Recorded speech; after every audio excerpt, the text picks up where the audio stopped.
This is mostly ancient history. All right. I'm asking you. How ancient? Sumerian? Not that ancient. We're going back to your ancient history. Oh. And we're going to also focus around the J-Lot. And there's only 10 questions here. It looks like one was added, but I'm just going to let you talk, whatever you want to talk about freely. I'm just going to ask you the first question and we'll continue. Yeah, I just prefer it be more of a conversation rather than a. The other makes me feel as though I'm testifying, and I'm prepared to do that as well. Okay, raise your right hand and put your left hand on the Bible here. Yeah. Or was it your right hand that's supposed to be? And as long as we're in a closed session, so help me God. Yeah, conversation is definitely the way to go.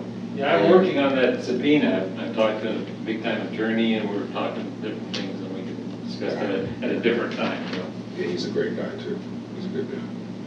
He's experienced at high level. As I was saying to Bill on the way over here, I was ordered to present a copy of my order to meet him at St. Mark's Square. That order contains an initial of a committee member, a coded initial of a committee member. From what I understand, there's currently a 17-16 split. And this is mostly rumor around the community to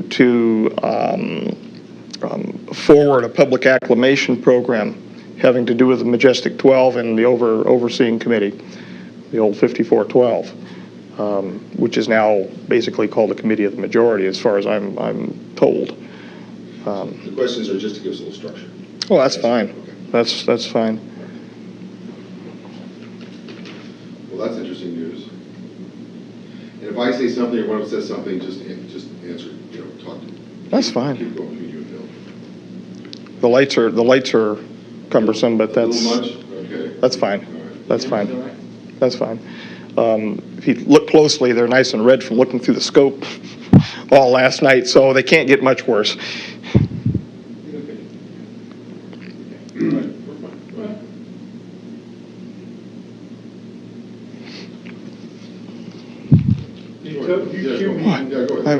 Oh, okay. Okay, the first question, Dan, they want to know is, where did you work in the mid-90s, and how did you come to be employed there? Well, several locations in the mid-90s. I had some cover positions here in Las Vegas, which made me look like a good old-fashioned Joe. In fact, I had some police experience at the late 80s. You're probably centering your question around work for the government. In 1986, I was approached while working as an undergraduate student in Dr. Bert Bell Babaro's office in his parasitology laboratory, to be exact. I was looking through a scope at the time. Three gentlemen walked into the laboratory, closed the door behind them. There was 2 uniforms and a suit that were present. Both of the uniforms I would make as most probably being United States Navy. My memory of that one event's kind of hazy after seeing all of the suits and uniforms and whatnot. We spoke for a while. They asked me if I was interested in seeing the world and the like. I told them I in fact was. We went through several interview processes, not unlike this, and reviewed my background. I went through several background investigations. Finally, starting up 90-91 time frame, I was cleared for working past groom to the Papoose Mountain facility, that place that doesn't exist, about 90 miles north of here, the nowhere place. That's how I came to work there. My original assignment was at the Groom Lake facility to review histopathology slides. And I went through nearly a year's testing and then was basically let loose for a year, and I heard no contact from them. After that, I was brought back in and shown some higher grade slides of unknown origin. Following that, I was introduced into a working group and subsequently brought into the Papoose facility, the Site 4 facility. We worked for well over a year on slides of unknown origin. After I took a minimum leadership position under several of the other biologists who are already present, most of which are now deceased. You know the names of those individuals. I was then introduced into the level 4-5 facility, and the 4-5 coded for 9. You're again aware. We covered this in ancient history. And so what we did is introduce the new members, myself amongst them, into the clean sphere area, and we were eventually shown the subject for which we were examining the slides. The slides were unusual in that they were in pressurized cells, and they were reviewed by us on a conveyor with a completely automatic microscope. We weren't touching anything. We'd give verbal commands. At the second instance, we were finally allowed to have a VRML, like keyboard, for examining the slides, and I digressed, but then working with the J-Rod itself in the ambassadorial suite or the clean sphere suite. Now, was this under this Project Aquarius? Yes, yes. Initially, I was assigned as a working member of Project Aquarius. Then finally, I was made an assistant working group leader. And then mysteriously, after one meeting with the J-Rod, I was asked to take the working group leader position. I didn't find out why I was asked to take the working group leader position until, well, within this last year. I never understood it because Stephen was older than I. He was my senior not only in ability, but in age. And I would have never figured being advanced above an individual like that in ranking within a working group. And in fact, I never considered myself above him. We worked together. The Q94 document that you have in your possession was co-authored. My name went on there as the primary investigator because I was the working group leader. But in fact, he and I were both involved in the authoring of that document. Oh. Okay. Now, could you explain briefly what you were briefed on who and or what J-Rod was? Initially, I was briefed that J-Rod was an alien, specifically from the reticulum system, to reticulum 4. I had no idea the truth. Yes, from 2 reticulum 4 now, but I had no idea the truth of how they came to be. As I said to you before, I have never met an alien, but I have met an extraterrestrial. I found out subsequent to interactions with the J-Rod. And again, they have personal names. The term J-Rod simply means 15, which was a basing name for where they're located, the number of light years from our location. So they took those names, and they identified through the Sigma protocols, the linguistic protocols, with a rod symbol, which was an inertia symbol, and the letter J. And in fact, that was a combination of Mayan and Egyptian numerology having to do with a rod and a J, meaning 10 and 5 for 15. Okay. Now, 15 light years away, is that the police 876? 876 Charlie, from what I've been told. Now, he did not specifically tell me that was the location, but the number 15 was mentioned. Well, they don't call it, apparently, Police 876, whatever, Charlie. How did J-Rod get here? I mean, how did he, 15 light years away? He crashed in 63, from what I understand. Oh, is that right? Outside of Kingman. Okay. Kingman, Arizona. Right. There was a problem involving his physiology and his biophysiological communication with the craft went wrong. And of course, he's ill, as we know, with the MGUS and the paraprotein associated problems. And he crashed. And how was he? Was he transported immediately from that crash site to the S-4 facility? And how? That I don't know. Okay. That I don't know. You don't know how he came to be at the facility? I believe he and associates were transferred separately.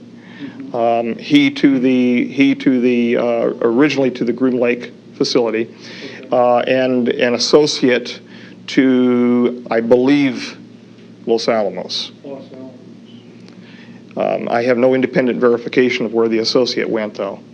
All I can say is that he was there at Site 4.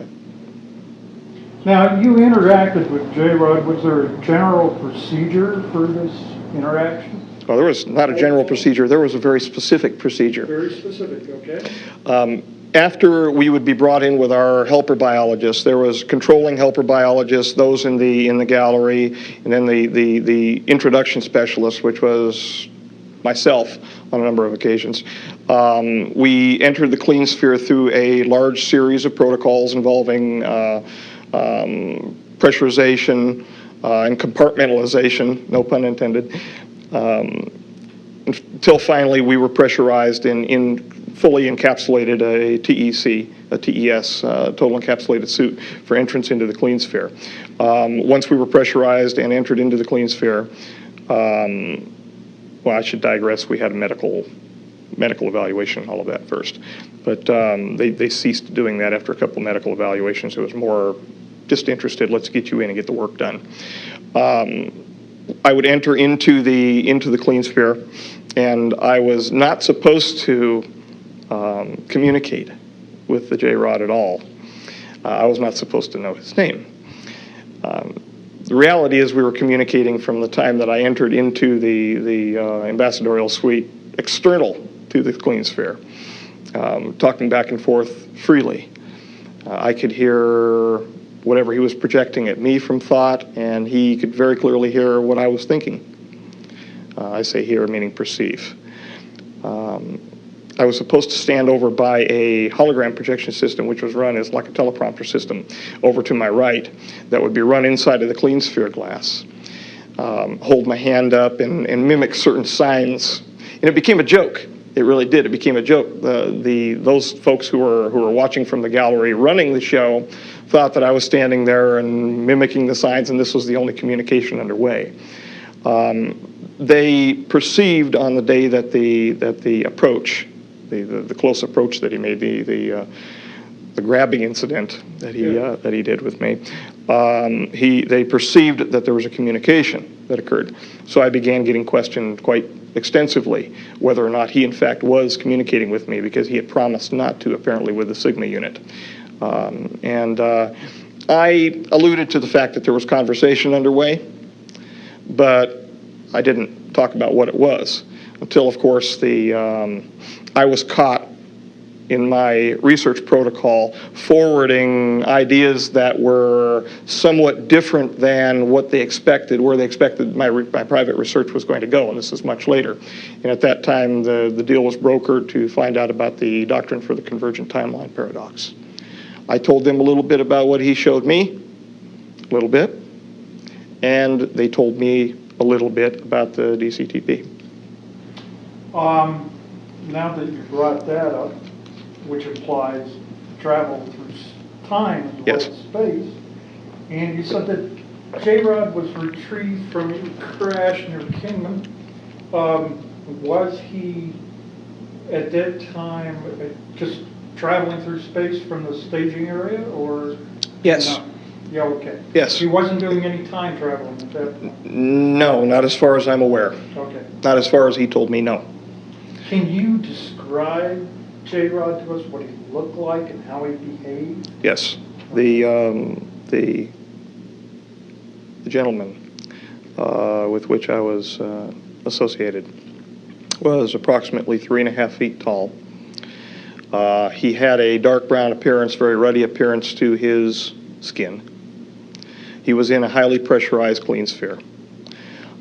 He exuded glycoprotein-like material through pores on his skin, which was associated with the neuritis, the neuropathy that with which we were dealing. Did this have an odor to it? I don't know. Okay. I don't know. I couldn't perceive any odors whatsoever. I was inside my.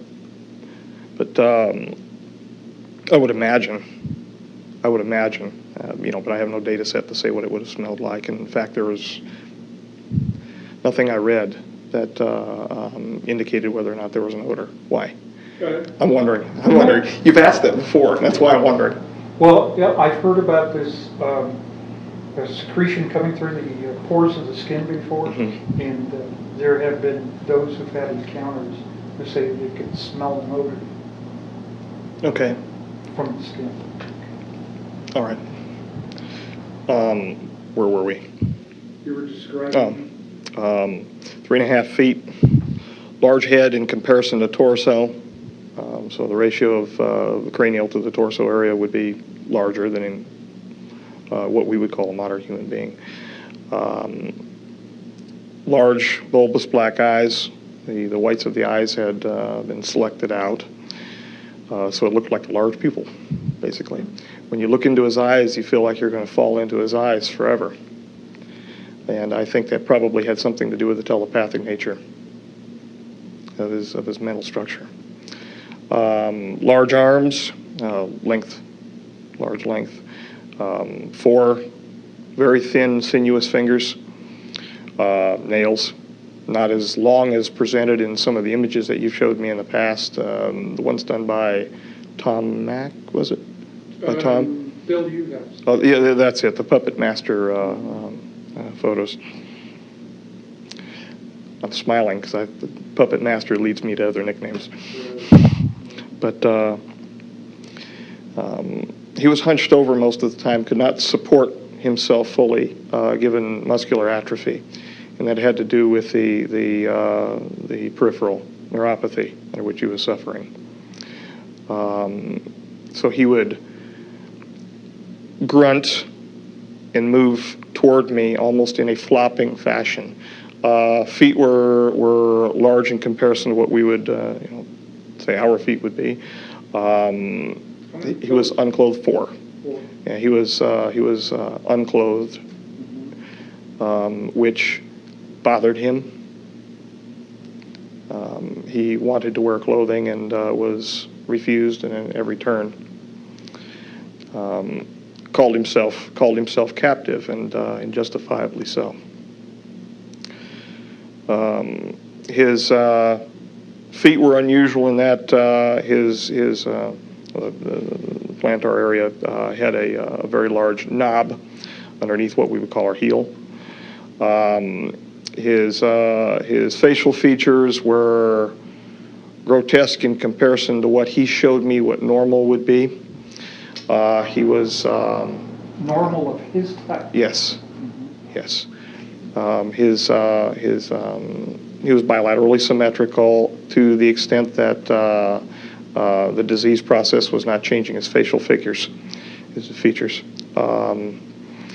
Nose was recessed, not a nose like we have, but basically two opercula, 2 orifices. An extremely small mouth, a hard palate, no teeth. His musculature, again, it was suffering from the problem at the myoneural junction due to the Do neuropathy. you have any idea what his chronological age was? 622. 622. And that I don't know. That I don't know. That number 622 is now used as an important number within the community. A reference, a request from 622 or a report from 622 could be from anybody. So it's used, and in fact the SRB report that I have with me today, the supplemental report for 0302 that I have, probably is labeled from reviewer 622. I haven't, again, it's going to be a cold reading when we look at it, but it's probably from 622. They excrete in a manner that we would excrete. Their external genitalia are different than ours. The females have somewhat like vulva, but they have a clasper situation. The male has a male clasper, the female claspers, and if it looks like a disc with rectangular solids that are rotated into position. for clasping at the inguinal region. They do have internal fertilization. Now, this was something you read because you didn't see the female, did you? No, this is something he showed me of his wife. Oh, internally. Yes. And how was that image presented to you? Did it appear? I was inside the image. You were inside the image, That's what it felt like. like virtual reality. Yes, everything that he showed me when this was the incident. When he projected it into me, it felt like I was there.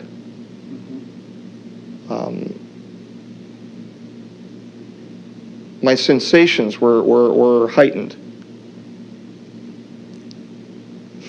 Quite extraordinary.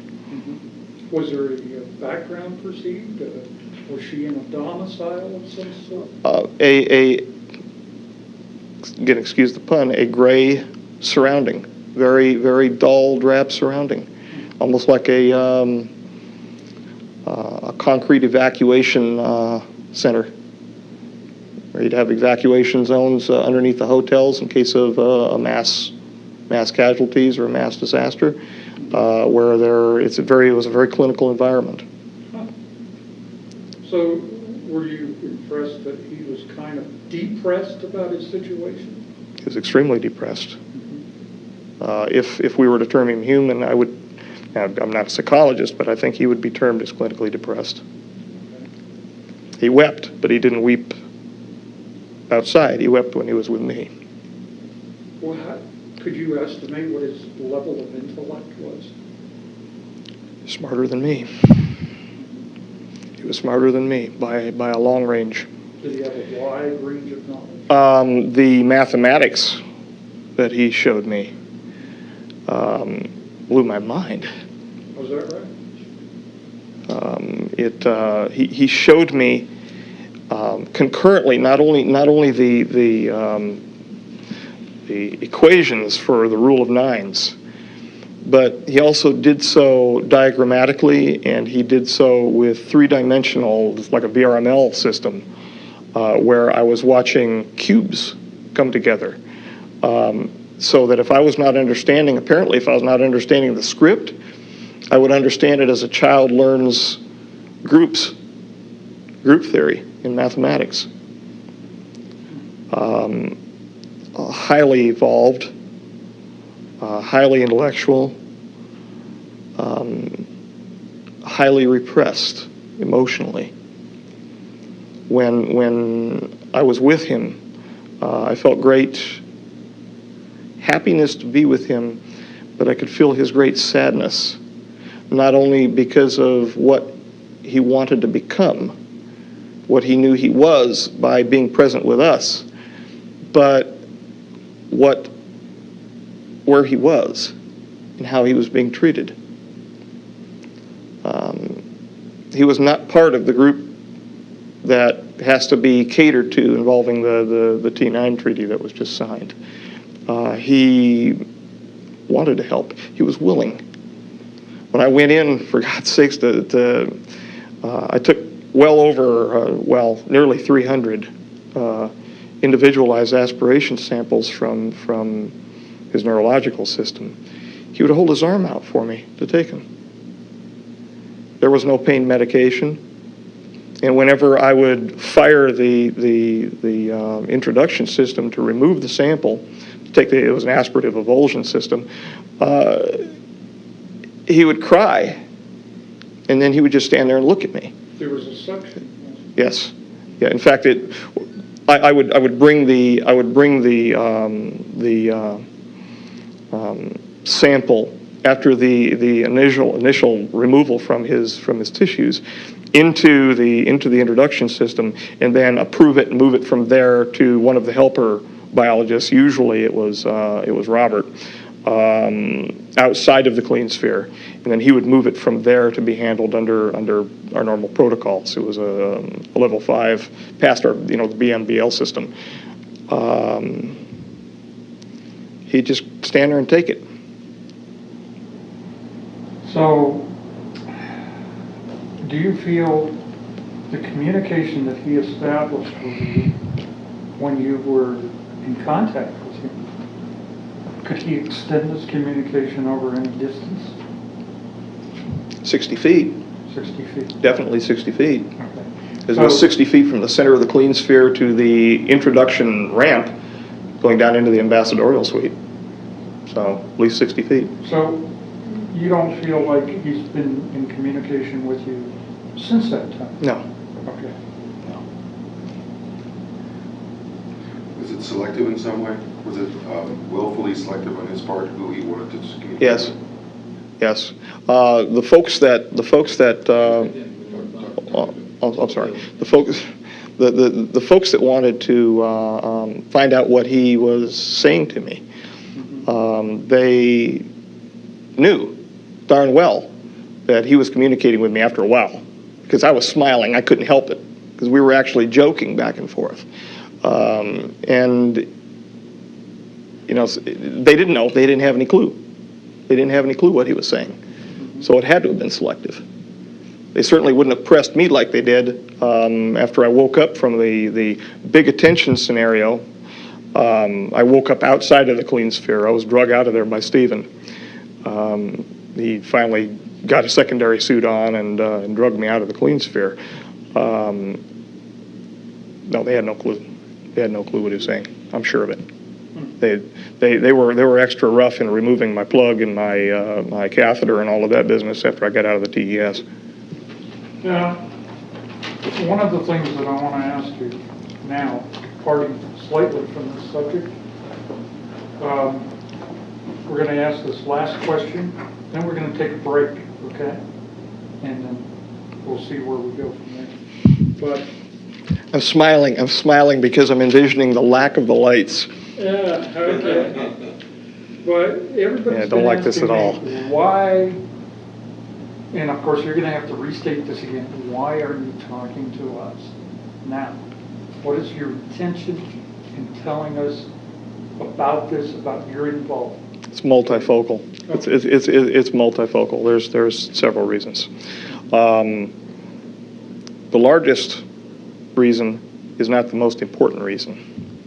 The largest reason from a personal perspective is to step out from under the Black Ops community and retire.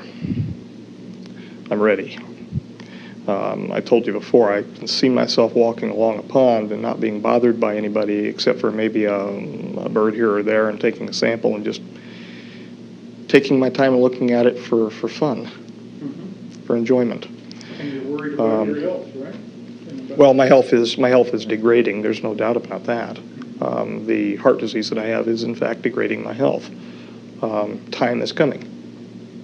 I don't know how long that is, and of course that's within God's providence.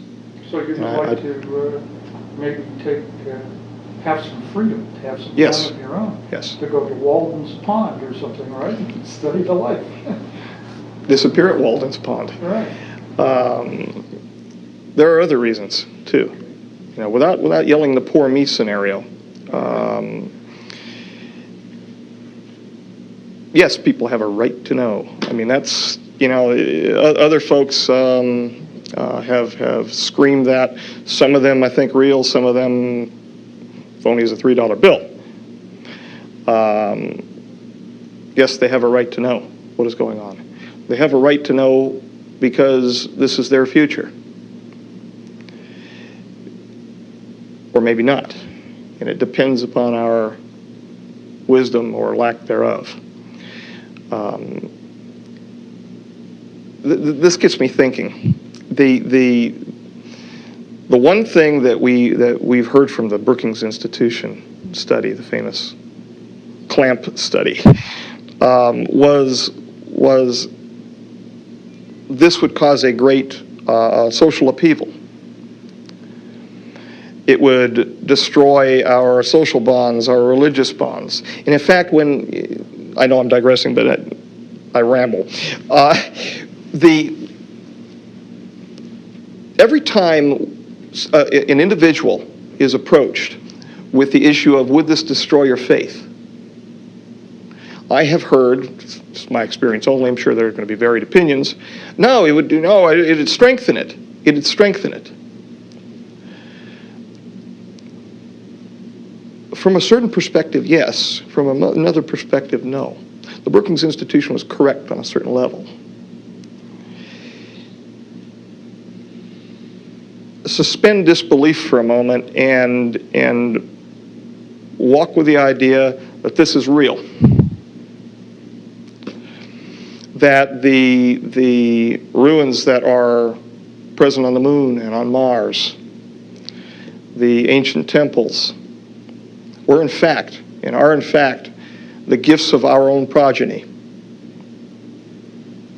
Can you imagine what is going to happen when those temples, which were prayed to as the gods, are found out to be nothing more than the creations of men, that the men themselves were those who were being worshipped? Will fall headlong into the pool of Narcissus.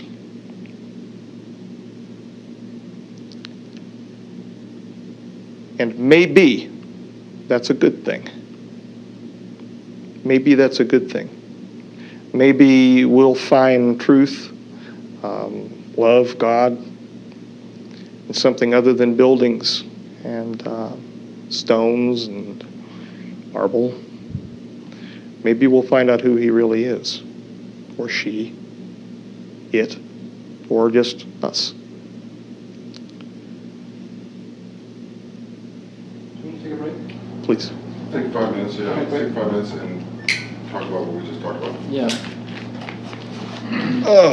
I missed a little bit about the clean sphere entrance in terms of suiting up, preparing yourself. You did mention the medical exams, which Right. faded out after a while. Right. But in the other tape, you talked a little bit more about some of the mechanical specifics, just to give a better image of That's fine. what it's like for you to do it. That's fine. Okay, that was The one. introduction gantry, the swinging The hose. swing goes system. up. Yes, those things. Yeah, they That's all visual, and I'm interested in the dulce facility. Uh, Training what you're Hold talking on. about. One thing at a time. One thing at a time.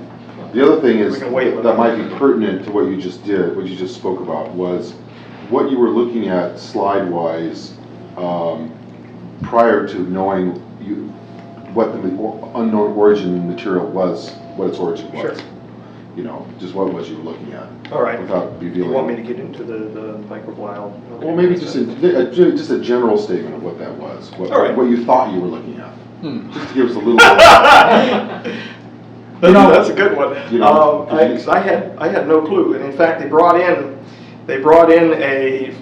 who we got on our side, a biochemist to turn our attitudes around. And after about a year, he didn't turn our attitudes around. He finally joined us. And finally said, no, we can't do this without finding out the origin of the tissue. Right. We needed to find out. See, we were dealing with it. We were dealing with a situation where it was in vitro. We might want to go back on camera for this. So That's fine. Okay.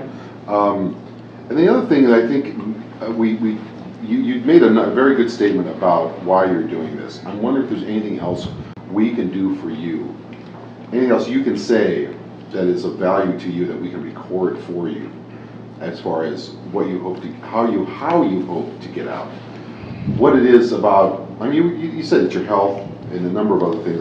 I'm just wanted to put it to you that there's anything else that comes to mind that you'd like to add in that regard, in terms of what it is you're trying to accomplish. Because I would like to tell our elected government what we're doing. Maybe you should say that. You know, I mean, under the appropriate circumstances, because there are military applications that need to be handled in a very careful manner. For example. For example. I understand. All right. Those issues we're going to be extremely careful about here today, because they should be taken with great care. Of course, our objective, which including the military applications for Lotus. I know that we're somewhat constrained for time today. Well, how much longer do we have? It's only 16:37. How much time do we have? We've got time. Okay. I have to be back at 1900. 1900, 7 o'clock. 7 o'clock. Okay. Okay, we have plenty of time. All right. Okay, good. We're not in All a right. rush. Well, what I wanted to do the only other thing I'd say was we're trying to focus on, and it's been great so far, it's been very focused, it's very, very central to the J-Rod interaction. We felt that was the best way to introduce you to our next stage. Right. Now, we can talk about anything we want, we got plenty of tape, as long as you can stand the lights. You know, I beyond the three things I just mentioned, anything you might want to bring up. Do you think So that in thing is order- real? Do you think that thing is real? What's that? That piece of paper you showed me with the letters. I don't know. See, we spoke about another individual who has a heart condition. I figured that it was a need to know. It was a need to know basis above that. I didn't figure that there was direct. You see, and the rumors coming at me about the potential for public acclamation, that would be for him, those initials to take back as the hero in this situation, because he loves playing the hero. And you show me a piece of paper that says ordered to remain. Ostensibly, that's what I meant. Ordered to remain in the capacity, which means that there is a greater loop. I've had the chance to speak with the individual one time, and he was funnier than hell. He really was.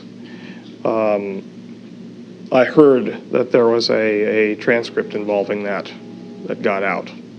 In fact, I was shown one time.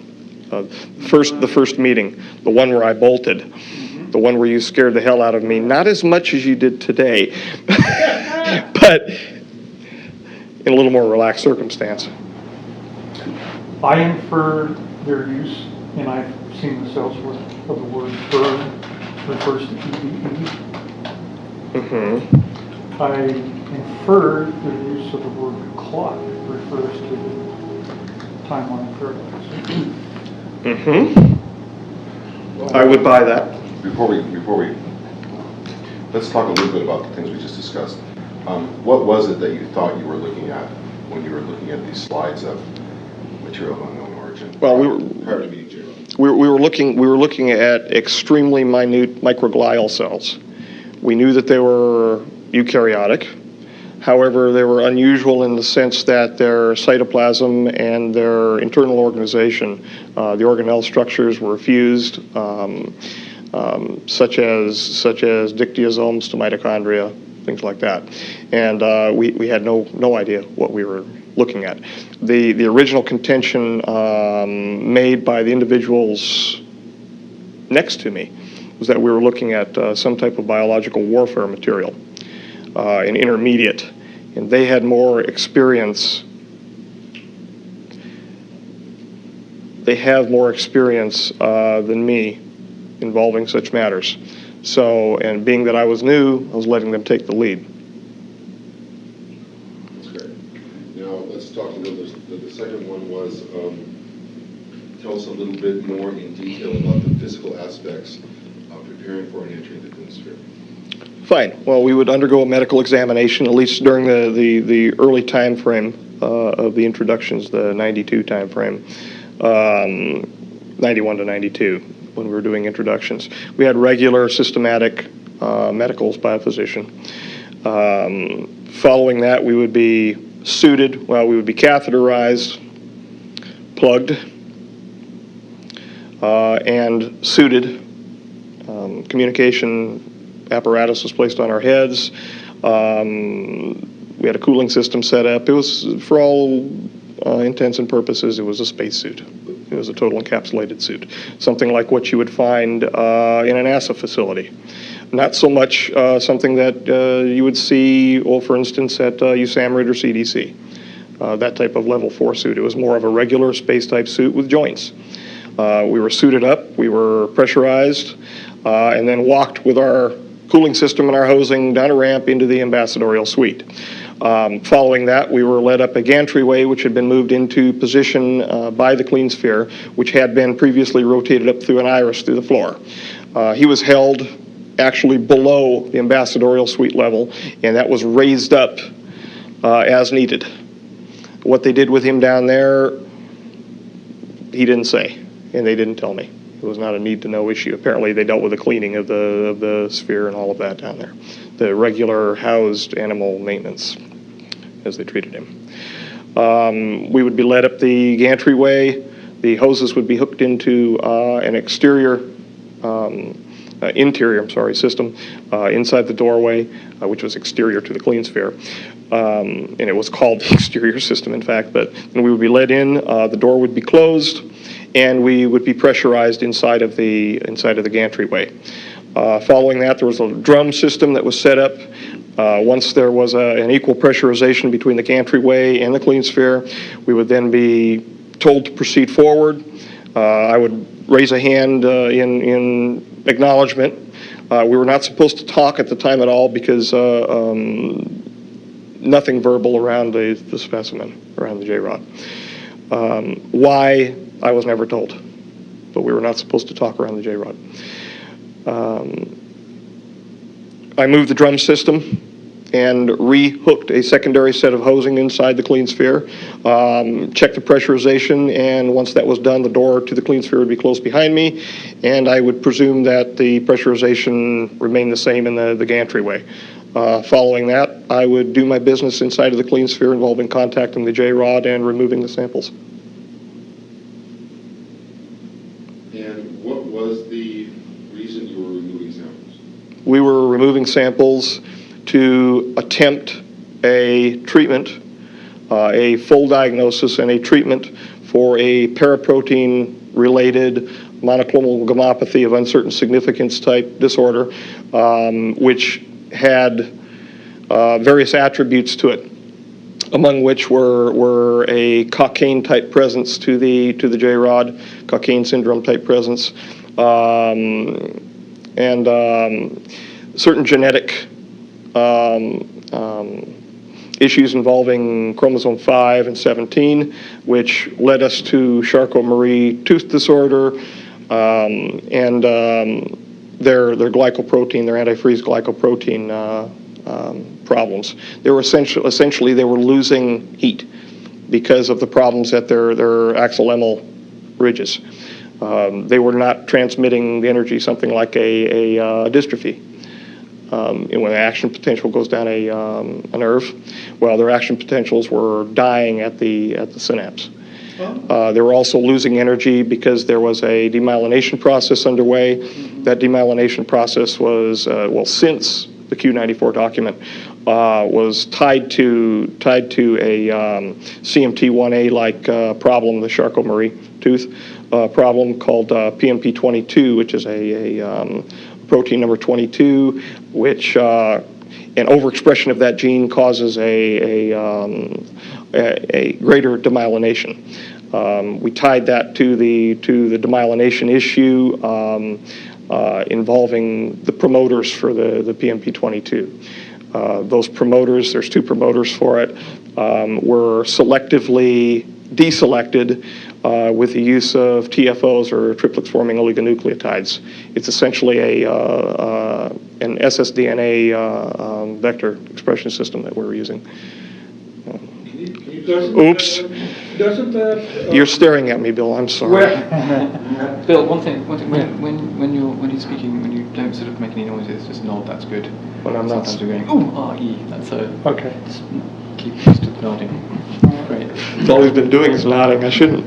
All right. So do you want to simplify? I'm sorry, Bill. No, I don't. Actually, no. I think that's fine. I'm sorry, Bill. I actually understood some of it. That's all right. Doesn't that interfere in the demyelination process? Okay, isn't that similar to conditions that humans sometimes have, like, what is it, muscular dystrophy? Well,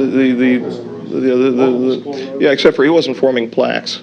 Okay. He wasn't forming plaques. He was simply demyelinating, repairing the demyelination area with the immune system. They've got a cell-mediated immune system, humoral system, just like we have. The cells are different. They've got Philopodia, but very strange looking blood-like material. It's like it, but that's why we use the term analog so much, because it was different. It was different. Can we talk a little bit about some generalities around the building in which you worked, the sort of, how many floors it was, or where it was located, Sure. how you got there? You want an experience of Site 4, watch the Andromeda strain. Except for there's a little more color inside of Site 4. They've got a nice orange stripe on the wall, and they've got a red and blue stripe on the floor, which gives you general directions depending upon the floor you're on, and you can't move without getting stopped anyway. Now we're talking separate to the groom facility here. I'm aware of several floors at the groom facility, and then finally the majority of the hot stuff was taken over to Site 4. We're talking 4 basic levels. The first level, and they're coded 4.1, 4.2, 4.3, 4.4, and then finally where he was stored is 4.5. And that 4.5 designation was painted on the wall for him because 4 and 5 is 9. That's why, in fact, they built 9 hangars on the Galileo and Sidekick levels, the 4.1 level. The 4.2 level contained the looking glass, Alice's glass. In fact, outside of the door for the major facility, there's a white rabbit with a clock. A very large, it's a statue that's probably about that tall, and it's held above the doorway. It's wired above the doorway. The looking glass, I find out, is one of the ERBs. It's an Einstein-Rosenbridge promoter. It uses some form of, and this is found out, Jesus Christ, in the last 2 weeks. I'm asking the right questions there, I guess. It's composed of a spherical, spinning, arced, rectangular solid matrix of nickel, cadmium, and barium. There is a spinning disk underneath it, which is supercooled. Into this is injected into the center of these spinning, and I'm not a physicist, spinning disks, is injected an argon gas. Into that is injected some type of repulsion matter. It's a gravity repulsion matter. They are obtaining the gravity repulsion matter from the heavy materials that have been obtained from the J-rods, the 115 variety material. And apparently when they bombard it with enough electromagnetism, this stuff repels gravity, and it turns into some sort of exotic matter. They spin it fast enough, it opens, or they can see through it. And that is, from what I understand, the great prize in what's going on in the world right now, are those devices. Why do you think the British are running around Iraq right now looking for the climatological records that are just happen to be disappeared out of the Baghdad Museum with the rest of the cylinder seals? And you're going to see some cylinder seals today too when I show you some report. So Dan, does that mean when they're engaging this device in Project Looking Glass? Yes. Is this something that they use only for the transmission of information, or can they transport a material object through time? You know the answer to that. At least you probably heard some rumor. There have been mistakes. There were mistakes. Animals were attempted to transport from one location to another, the production of 2 of the devices, and they put them in resonance or something like that. I'm not a physicist. I don't know. But I was, in fact, present during a human attempt. The human did not survive. The human was not put in there under duress of any sort. It was a volunteer situation. and the human did not survive. The human did not move. The human stayed where the human was put. But the human changed, and I don't want to talk about it anymore. This is an attempt at time travel? It was an attempt at well, in essence, yes. It was a linear. It was a attempt to transport an individual over a linear distance, which I understand is the same thing as time travel. If we're talking purely from the Einstein, Translating time, space. distance is time. Like a transporter? Yeah. From what I understand, they've only used it for information purposes. Aside from that, how they get the information out of it, no clue. I don't know. What specific information they've obtained, I only know of one piece of information, and that is the rush, why the rush is underway to get Lotus done by the 2005 deadline. That in fact this group of J-Rods that are not complying with the wishes of the committee and the wishes of the rest of the J-Rods and the associated brothers, to put a clamp on them so that they stop their influence within the political structures of our government, including the financial structures. That it is in fact their slowing down of the progress to stopping getting these, picking up these little gates that were put together, that would be our downfall in 2012. Okay. Do you want to say anything further about the Stargates? Or their use in 2012? Well,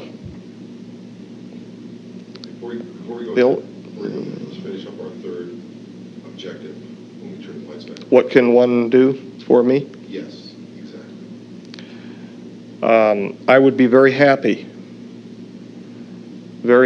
and very relieved to feel as though I was responding to the elected government of the United States of America with what talents God's given me. I'm responsible to the people of the United States of America. The nature of the information to which I'm privy is sensitive enough that the full disclosure of that information would have to be done in an appropriate location and under appropriate circumstances. Certain military application information would have to be done in a closed session milieu for the national security.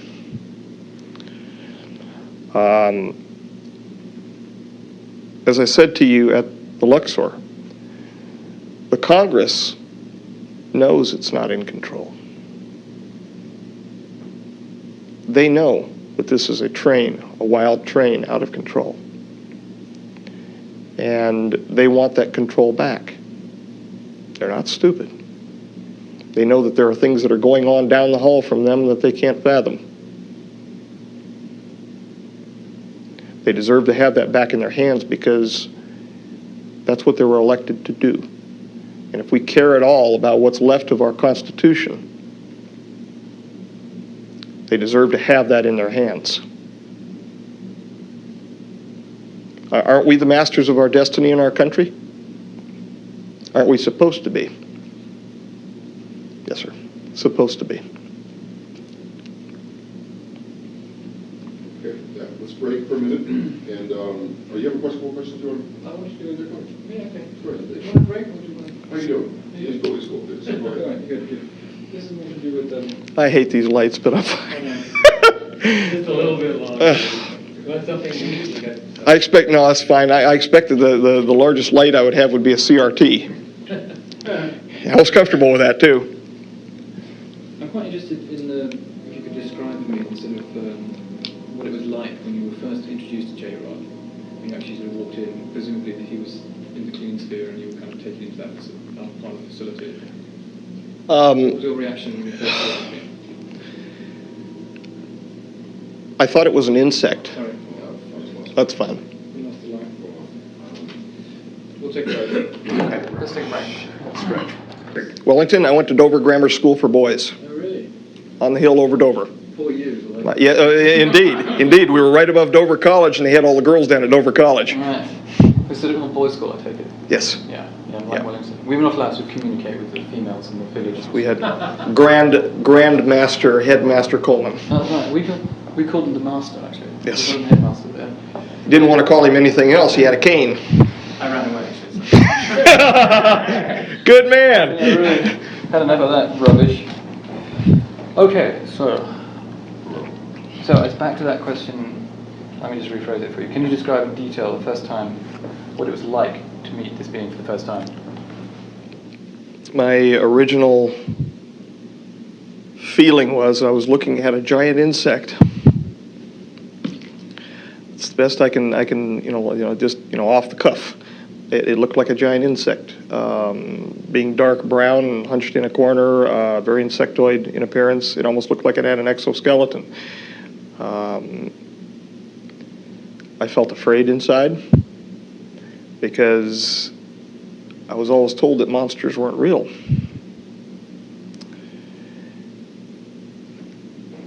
And now I find out they are, but they live in the heart of men. It was fear, excitement, complete astonishment, because honestly, I thought we were dealing with some sort of monkey, something like an old world ape or the like, but indeed it wasn't. That's what my feeling was. This, I'm not going to lay on and talk about how intellectual I was at the time about it. It scared the hell out of me. What in terms of actually when you first confronted with the idea that it was, a non-human being, an extraterrestrial, something not of this world?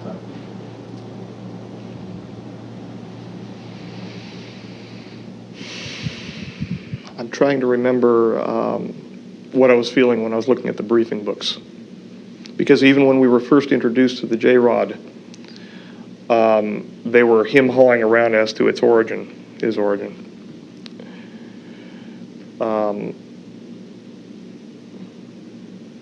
Poppycock.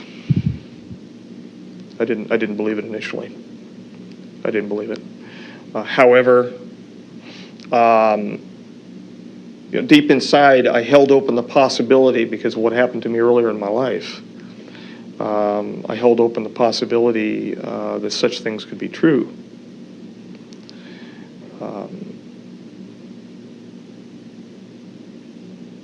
But it wouldn't happen to me, put it to you that way. It's that old, can't happen to you feeling.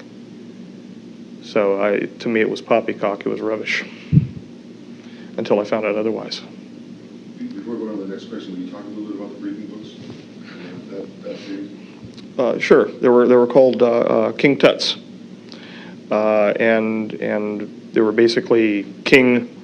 They were all labeled with K's. The ones that I was allowed, they were blue binders. They were all labeled with K's. They had DTIC on the front of them, and I still don't know what DTIC. This is 1987, end of '87, and I still don't know what the letters mean.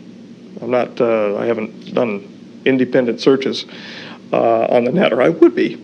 So if you can tell me, what does DTIC mean? Hey, it's a shot for me to find. You don't know either. They had a white DTIC printed on the front of them.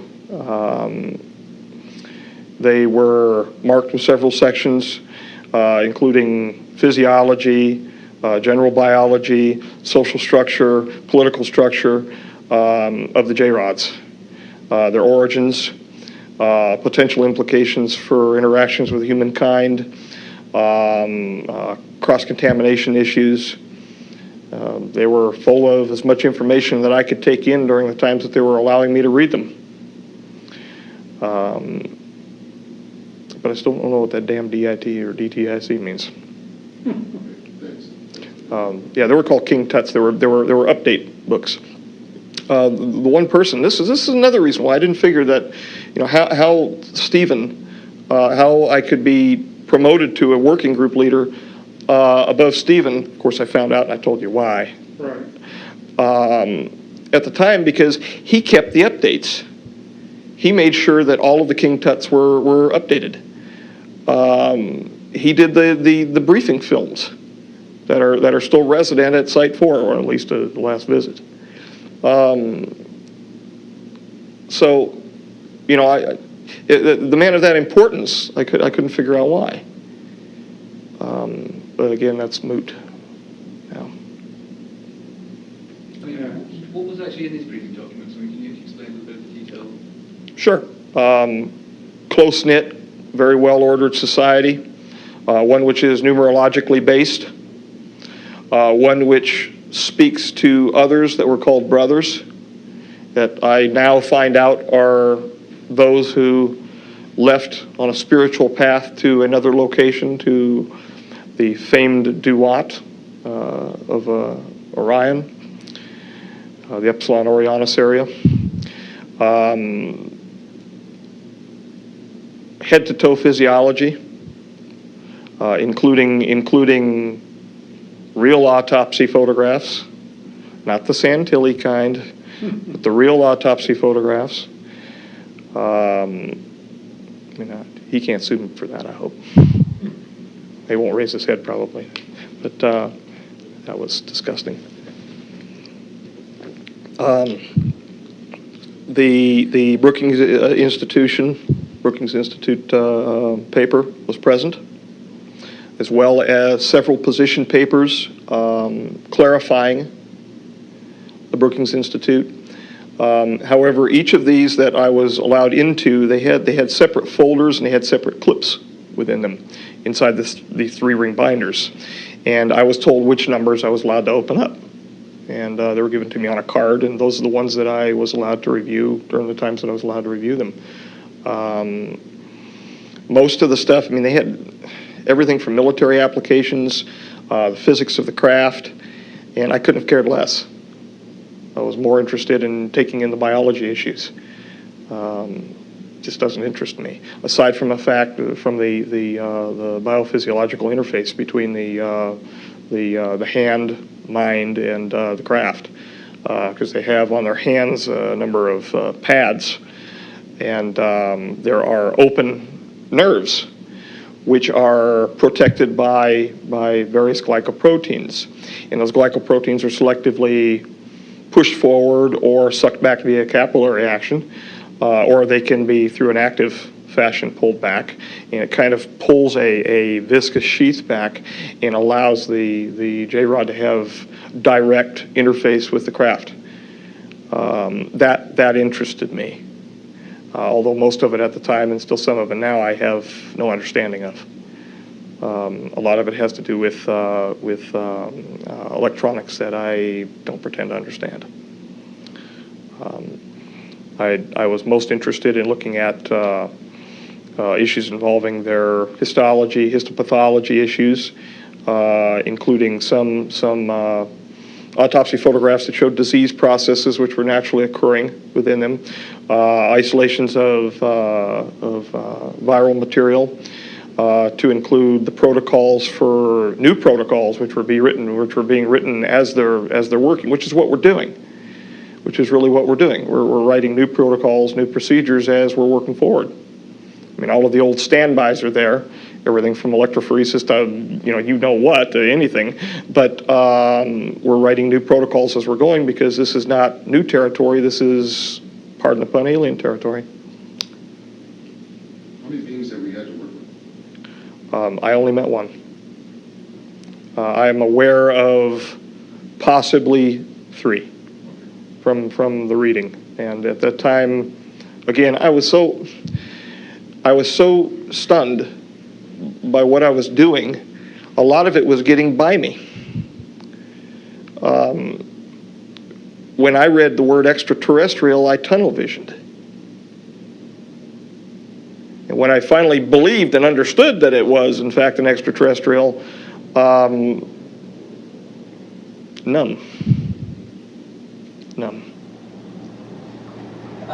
Okay, thank you. just want to ask you a question about the telepathic communication, the nature of it. What is it actually like to communicate with one of these beings telepathically? And what do you hear something in your head? Do you hear images, see images, or? I could hear my voice. No, you can hear yourself think. Sorry, can you do the bill? Sorry. Oh, yeah.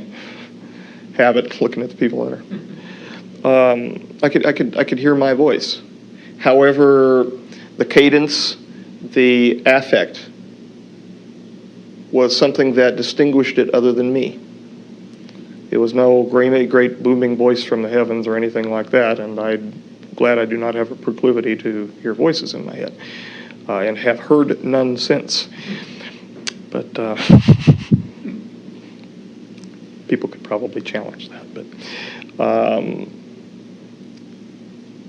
I could tell that it was somebody other than me, and I could tell because I felt drawn toward the subject that was sending the communication.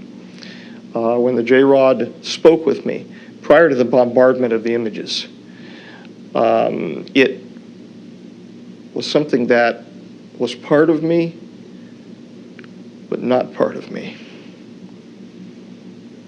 I actually felt non-resident for a moment. It was almost an OBE type feeling. And then I could feel myself pull back and experience the sound. It was physical. It was more real than touching an object. And that's the only real time that I felt anything, more physical than physical. Is there a sort of conveyance of emotion during these communications? Or 100% emotion. If he was upset, I could feel his pain. It got to the point where, as I was doing the needle introductions, I could feel what he was feeling. So as I would inject the needle under the integument and find my proper location prior to removing the sample, I could feel the needle entering him.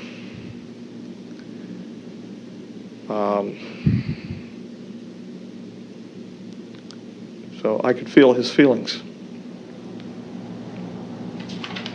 Were you aware of Bob Lazar anytime when you were there being invited? I saw a guy out on the MAC outside of the Galileo, the 4-1 area. He was barefoot. And he was just staring off in the distance. This is as we were coming in on the helo. And they keep you within a very confined walking area. This is before they started taking the buses. We were choppered in.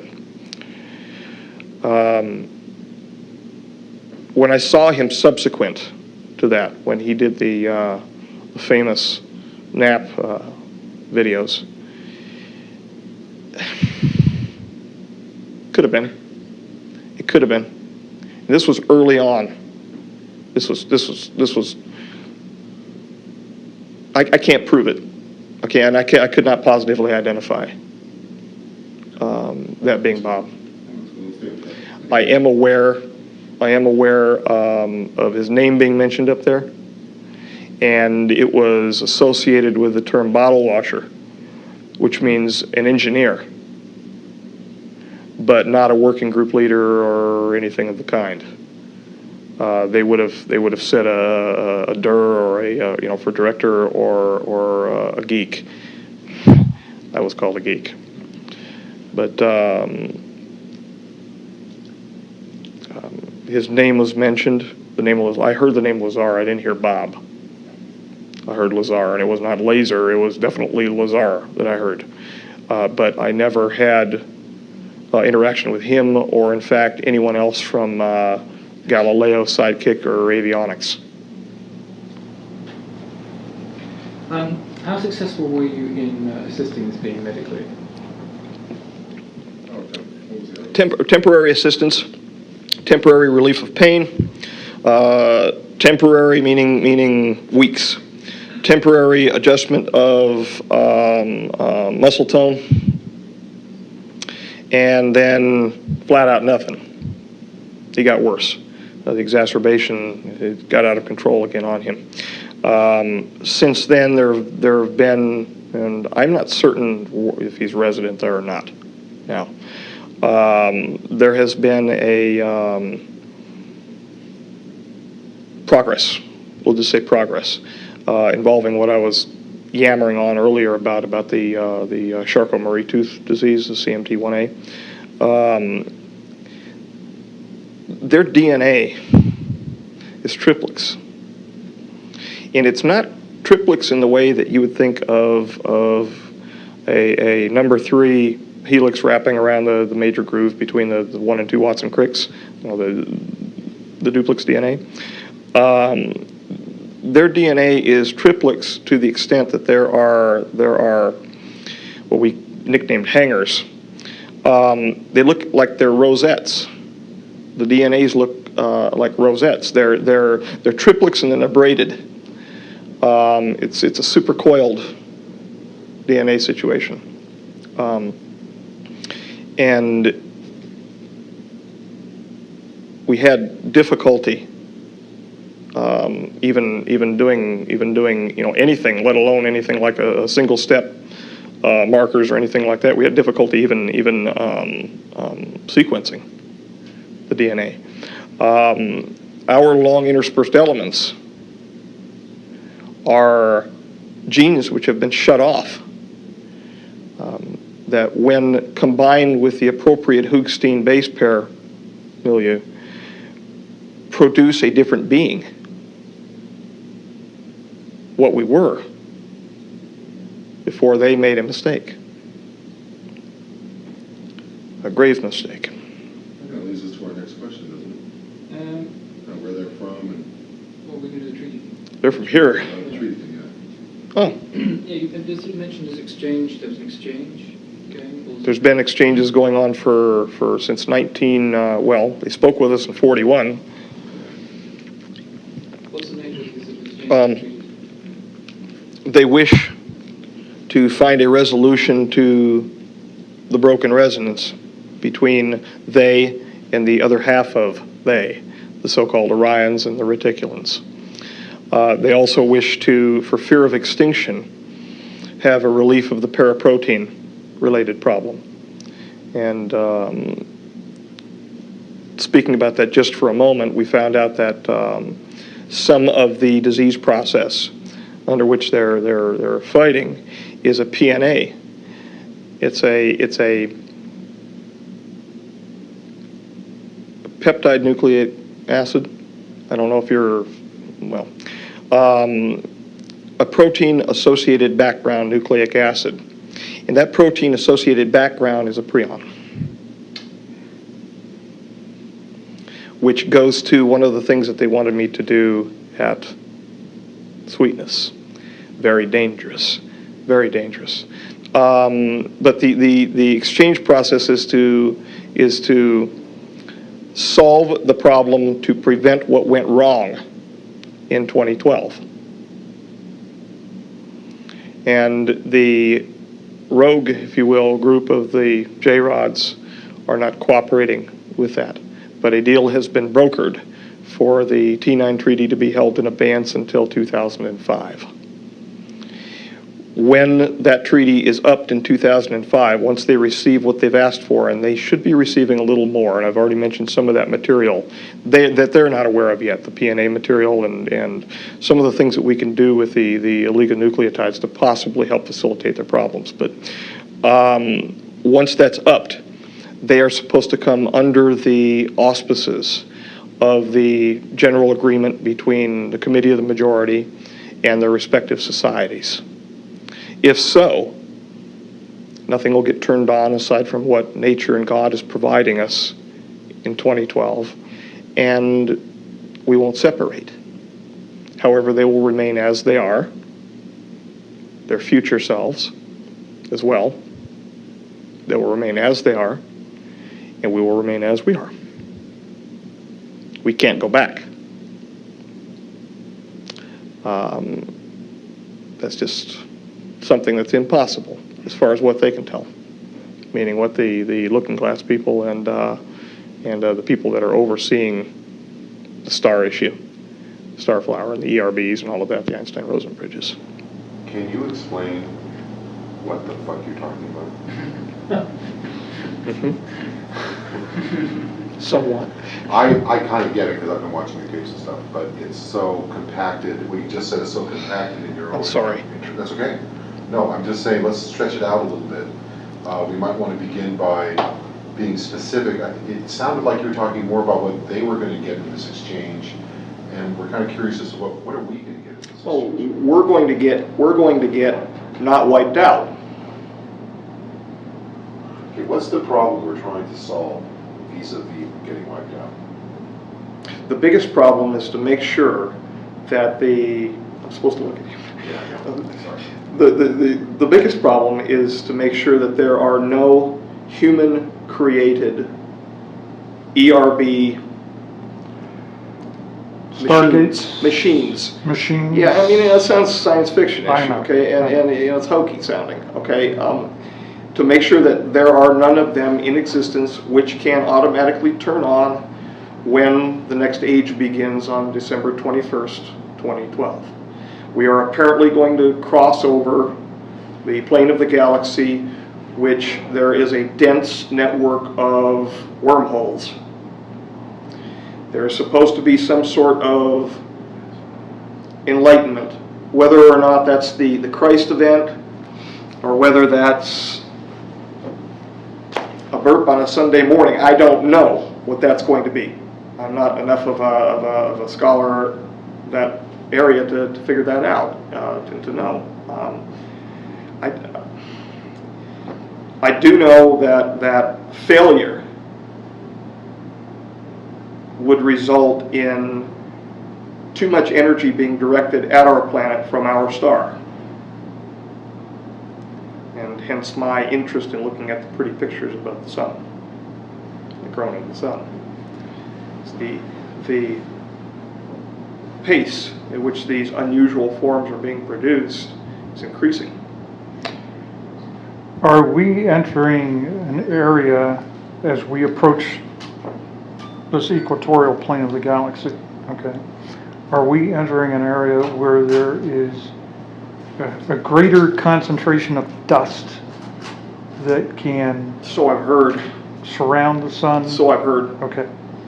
I have been reading about this, and this is similar to a situation that happens with a classification of star called T-Tauri stars, where there's a lot of dust gathered around, and what happens is that the star, the sun in this particular case, increases its radiation in the infrared and the hard X-ray areas, and there's greater solar flare activity. And in the past, evidently, if we're to believe the mythologies, there was conflagration on our planet. So would we be in danger of a heat and conflagration? That would make sense, and that sets well with what I heard, yes. Okay. That Then is what we're in danger of, that, as well as a large electromagnetic burst from the sun, which will upset our electromagnetic, our poles. All right. Now, what they're calling ERBs, okay, now called wormholes. We'll talk about the wormholes. You're talking about we're talking about natural, there's a number of natural occurring wormholes. There are a number of nodes on the planet, Mhm. from what I'm understanding, that naturally are sensitive electromagnetically. I don't know. Okay, they're naturally sensitive to the space through which we pass. Okay. These nodes activate spontaneously when we pass through them, or can be struck with electromagnetism and be temporarily opened. And what happens if we use a machine to open an artificial wormhole? Well, it's Is two different this- things. okay. One, they're trying to put, well, they have been putting, in fact, Saddam did put two of them together in Iraq, which conformed to the ancient cylinder seals, which are now missing from the library or the museum in Baghdad. Obviously, somebody looted them. But they went to Tinian Island, by the way. Let you know. That's where they went first. After that, I've got no clue. But they were looted by the best. Put it to you this way. Now, haven't you been investigating a site where there is a natural Indeed, Frenchman Mountain. Frenchman Mountain, and your work continues on Frenchman Mountain? Yes, it does. Yes, Okay. it does. Our remote viewing unit first brought the notion that this could be a wormhole situation. And yes, we've employed remote viewers for it. Since then, there have been occurrences at the mountain that are far and afield from the research that I would be doing for the Lotus. There's two separate things, just absolutely two separate things. I originally went there with a team to do an endosymbiotic research program. I was trying to nail down, you read Lynn Margulis's book about the Acarian mastodon. I was trying to nail down information about that, and also I had presumed that we were from panspermia. So I was looking for an artifact. I was looking for an artifact that might interact selectively with our cells, and fell into the issue involving the Ganesh particle, etc. But we had a flare that passed across the surface of some algae during a test. And we just found out, by the way, that flare, and it's included in the report, that flare is associated to the speed that a Ganesh particle passes. So it was a Ganesh particle that was actually overly flaring on us that day. But it was on the May 31st visit of 2001 to Frenchman's Mountain. Okay. Frenchman's Mountain. If you have access to more reports than I'm aware of, anyway. I don't remember the report number, but Can you articulate for us a little bit more specific detail about the relationship between future and present for these beings? we're in a chimera. Can you talk a little bit about that? Just the basics. What we see, for instance, I mentioned earlier ruins on the moon and Mars. You're aware I was involved in, probably you're aware that I was involved in Inca City research, so-called Inca City.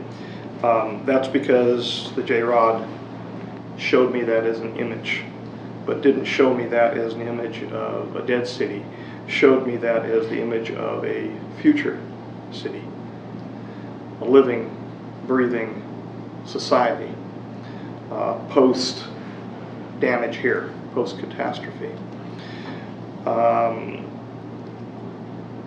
We are literally looking at things that are present, but according to a linear timeline haven't been built yet. Now, if that isn't confusing, say you want me to explain what the hell I was talking about, if that is not confusing, it confuses me. You're the best man for the job right now. Tell us. Look with the lights.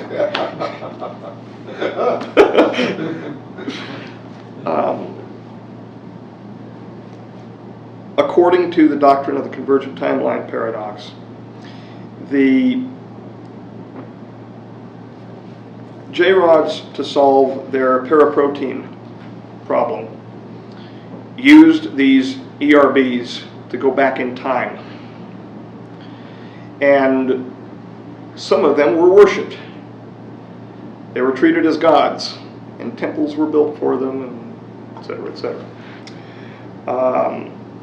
The so-called Anubis Ra, that sort of business. Again, I'm not, this is getting science fiction-y because it sounds like poppycock. But this is what I got in exchange for the information that he gave me, so what the hell. Literally, there are two or more concurrent timelines that we're living in. Two separate existences. And what that means exactly, that's what I read. What that means exactly, I'm not sure. I'm intellectually limited in that area. I got a B in philosophy, but I'm intellectually limited in that area. And I don't want to present something that I don't know is fact either. That would be not right. But to solve their problem, they messed around with us even earlier than earlier when they had been treated as gods.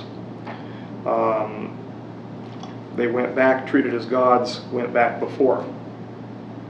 In other words, they could apparently select the timeline. How they do that, again, no clue. They manipulated our original DNA and removed a single strand from us. This made us able to mate with another experiment which was underway at the time called Neanderthalensis.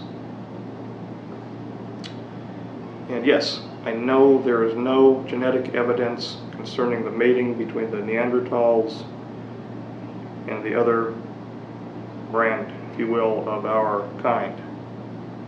That's because all of the genes have been turned off. Any of the unusual mating sequences aside from retroviruses that tagged along were turned off as part of our long intermittent sequences. They're part of the great repeats. And in fact, the Neanderthals, take a look at the number of long interspersing elements that they have in their genome, and that will bear out what I'm saying. I think there's a new article in the new scientific special edition, Scientific American, by a woman anthropologist who says her research shows that Homo sapiens did mate with Homo neanderthalis at some time. Okay. So I mean, whatever research she wrote about seems to bear out what you're saying. Well, it has been believed that the crossbreeding mismatched our chemical and our structural architecture neurophysiologically, and that was one of the primary promoters for the problem that the J-rods now suffer. That Yes.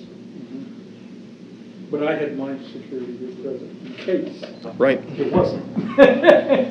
We're kind of wrapping up, and we're kind of in the middle of trying to have the opportunity. It's a good opportunity to talk about this time loop. And you were talking about going 2 different points of going back in the past, one and then one earlier.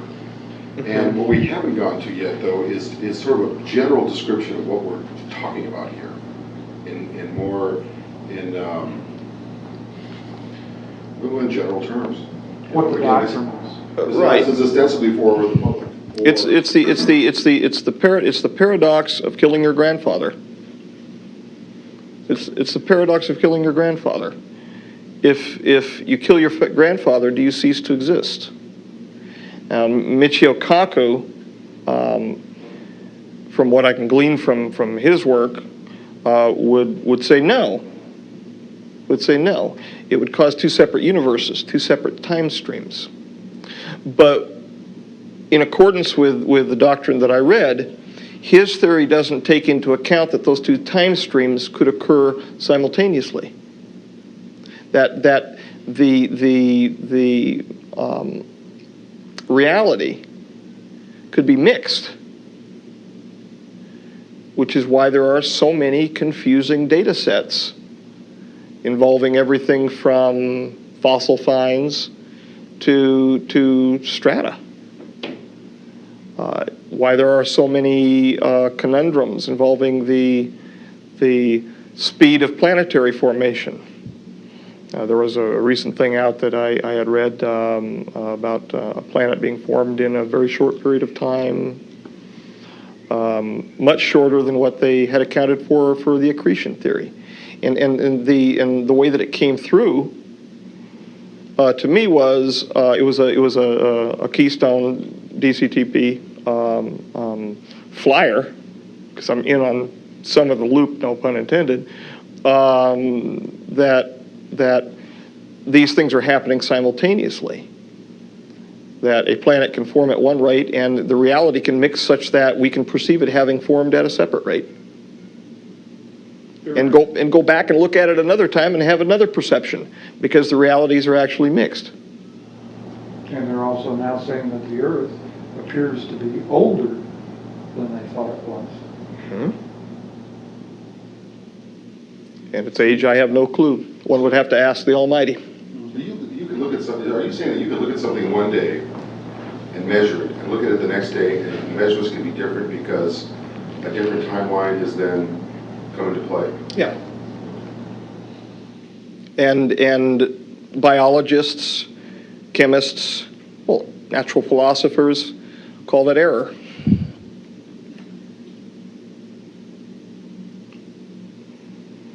And if something falls outside of their acceptable range of error, they call it non-written, because they would call it non-publicized, and then they wouldn't get their funding. That's the nature of the big business of science. I mean, ask a guy associated with my mentor at SUNY. His name was Carl, and he had a little problem in Louisiana, we'll say that. He jumped ship, and he wanted to measure some things having to do with free radicals. And this will give you an idea what happens if you piss the wrong people off, or you don't get enough funding. He had funding 10 days prior to, he had lost his extramural funding, and he had funding 10 days prior to his separation. They separated him anyway. If you don't show the progressive upkeep of the funding, you're not there anymore. And it goes much deeper and much wider than publish or perish. So again, in terms of a clear explanation, what is it we're trying to, in the treaty that we have, what is it we're trying to work with, or they're trying to work with us to? 100% cooperation, 100% cooperation in getting rid of the ERBs in exchange for 100% cooperation to solve their physical problem and to attempt their rejoining. And that's a big word, big pool at the end that I just said right there. Where that will go, I'm not sure. However, the project under which I'm working right now may help some. May help some. It's a electrophysiological resonance which is present around, in, and through our DNA, which it is believed by some of the more esoteric people to come via the supernal triad, the divine Sephira, the tree of life, which holds us together as intellectual and emotional beings. It is that dualism that keeps us in sync with the universe.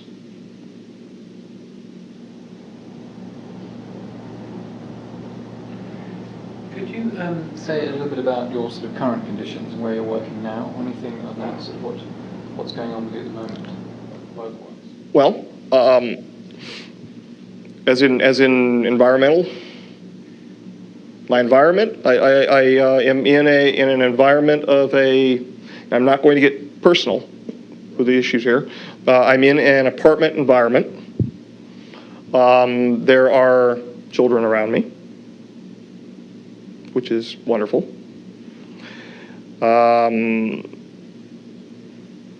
I direct the project from that location. Do some minor microscopy work from there. Nothing of a hazardous nature, any more than dust would be hazardous to you. In times of need, I'm transferred to various facilities, not worldwide, but nationwide, and work within those facilities under whatever the protocols that, we need to complete.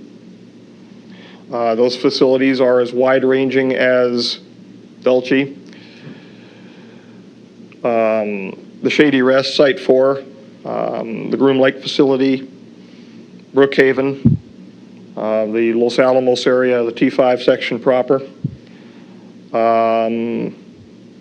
and recently in this little event in Alamo Canyon.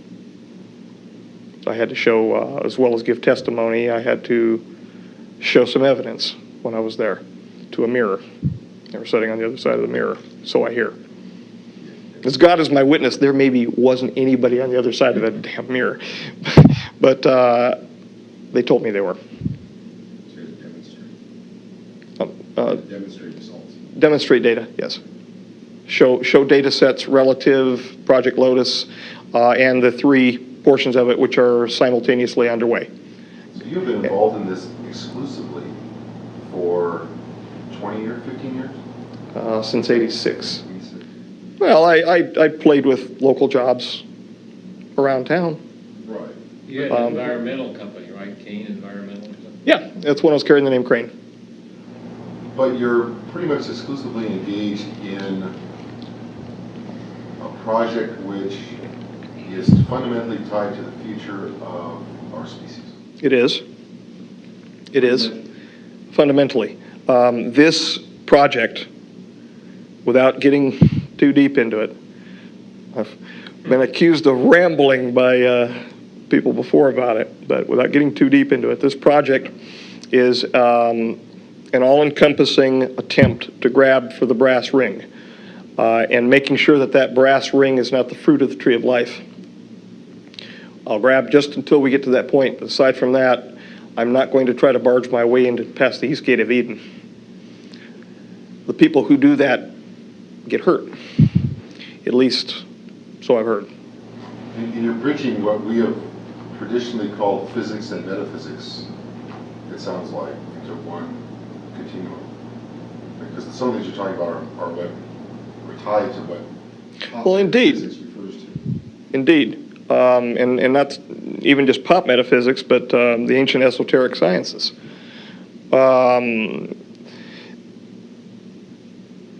For millennia, we've conceived of the supernatural and that supernatural's interaction with humankind.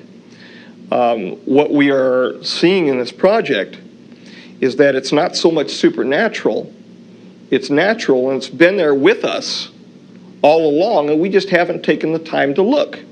In fact, our procedures have been mutually exclusive. Laboratory procedures have been mutually exclusive to find what we found.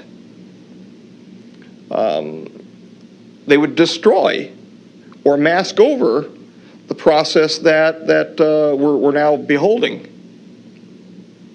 These particles have the ability, in essence, to bend light. And in the report, you'll see a series of images that show clearly where the particle is changing into the shape of a yeast cell, Saccharomyces cerevisiae. It's masking. Closer it gets to it, the more it masks. So if it passes by it, it looks like it. And then when it gets within close proximity, the wolf in sheep's clothing steps out and it does its business. Meanwhile, the average investigator, biological investigator, has ceased looking because the protocol has moved on. He or she has scanned a slide and has seen 2 eukaryotic cells and has moved on. One last question for you, then I'll be real wrap. Gives you time to relax and get better. That means the lights go off. Tell me exactly in your own mind how you want to get out. How do you want to see it go down? Tell Bill. How do you want to see it First of all, that's a deep question because I don't know where this is, how this arrangement was made today. Neither do I. So getting out is a loaded term right now. I don't know where it's going to go. But what I do foresee is if that same elected government is interested in the information, I do see myself providing that to my elected government as I've been sworn to do so. Now, whether or not I'm prevented from doing so, we'll find out. Again, we all have to go sometime.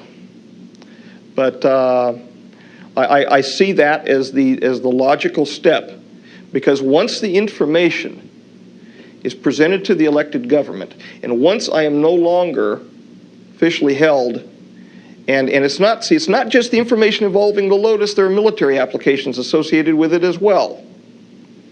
Biological applications. Once that information is no longer a constraining factor, freedom. Whether or not I'm yelling it on the chopping block, I don't know. But freedom nonetheless. Do you know who specifically you think you should be talking to? No. I would think that, oh God, I wouldn't know which Senate or congressional committee would need to bring me under their authority. I don't know which one. There's got to be one with the right name on it. And once that's done, under the appropriate circumstances, I will tell them everything that I know. So help me God. Maybe we can help you find out who that is. Let's wrap.